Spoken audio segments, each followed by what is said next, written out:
Praise lord. మీ అందరికీ దేవుని నామమున వందనాలు. బాగున్నారా? ఈరోజు దానికి వాగ్దానం తప్పక మీ చేతులు నెరవేరాలని ప్రభుకి ప్రార్థన చేస్తున్నాను. మీరు ప్రార్థన చేయండి. దేవా, మేము నీ ఆలయమునందు నీ కృపను ధ్యానించుతిమి. కీర్తనల గ్రంథం 48వ అధ్యాయం 9వ వచనం. దేవుడి ఉదయకాల సమయంలో నేరుగా నీతో మాట్లాడుతున్న మాట, ఇక్కడ భక్తుడి ద్వారా అంటున్న మాట.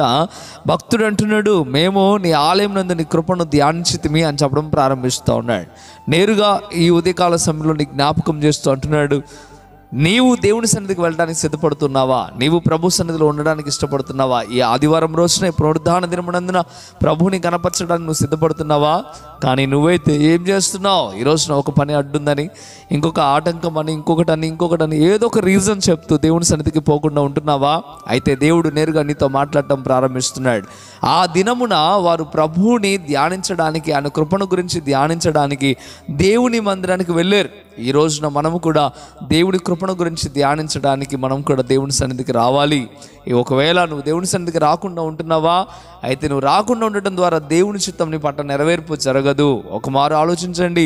6 దినములు కష్టపడమన్నాడు దేవుడు. 7వ దినమున తప్పక దేవుని మందిరంలో ఉండి ప్రార్థన చేయమని దేవుడు చెప్పాడు. దేవుని సన్నిధిలో గడపమని దేవుడు చెప్తా ఉన్నాడు. అందుకే ఈ యొక్క పునరుద్ధాన దినమున నువ్వు ఎటువంటి పనులు పెట్టుకోకుండా చక్కగా దేవుని మందిరానికి వచ్చి ప్రార్థన చేసి మోకరించి దేవుని మాటలు విని బలపడి దేవుని దీవెన ఆశీర్వాదం పొందుకున్నట్లుగా నీవు నీ కుటుంబం ఉండాలి. ఆ రీతిగా మీరు ఎప్పుడైతే ఉంటారో అప్పుడు దేవుడు మిమ్మల్ని దీవించడం ప్రారంభిస్తాడు.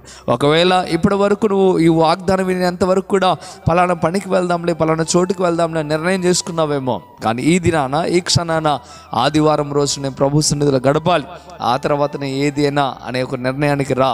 దేవుడు తప్పక నిన్ను, నీ కుటుంబాన్ని దీవిస్తాడు. మొదటిగా ప్రభువుకి నువ్వు విలువిస్తే దేవుడు కూడా నీకు విలువిస్తాడు. దేవునికి వాక్యం చెప్తుంది, నన్ను కనపరచు వారిని నేను కనపరుస్తా అని చెప్పడం ప్రారంభిస్తున్నాడు. నన్ను ఎవరైతే ఒప్పుకుంటారో వారిని నా తండ్రి ఎదుట నేను ఒప్పుకుంటానని చెప్పడం ప్రారంభిస్తున్నాడు. ఇక మీదైనా ఆలోచన చేయక వ్యర్థముగా ఇకనైనా దేవునిలో ఉండడానికి సిద్ధపడండి. ఈ ఆదివారం సమయం కుటుంబ సమేతముగా దేవుని మందిరానికి రండి. ప్రభు మిమ్మల్ని, మీ కుటుంబాలను దీవించునుగాక. ఆమేన్. ప్రార్థన చేద్దామా? ప్రార్థన.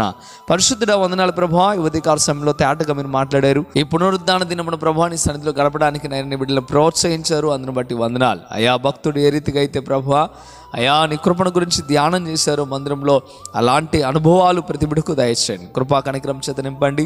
ఏ బిడ్డలు ఇరుకులో ఉన్నారో, ఇబ్బందులో ఉన్నారో ప్రభువా వారందరి పక్షాన మీరు ఆజ్యమాడండి. మీరు తోడుగా నేడుగా ఉండండి అయా. వారి పక్షాన మీరు విజయమును దయచేయండి ప్రభువా. మీకు వందనాలు. ప్రతి ఒక్క బిడ్డలను దీవించి ఆస్వాదించండి. ఈ వాగ్దానం వింటున్న వారందరి పట్ల మీ చిత్తము నెరవేర్పు జరుగునుగాక. మీరే బలపరిచి, స్థిరపరిచి, మేలు చేయమని, కనికరించమని యేసయ్య నామములో మిక్కిలి బతిమలాడి వేడుకుంటున్నాము తండ్రి. ఆమేన్, ఆమేన్. ప్రియమైన బిడ్డలారా, ఈ వాగ్దానం ద్వారా దేవుడు మీతో మాట్లాడినట్టయితే తప్పక వీడియోని లైక్ చేయండి.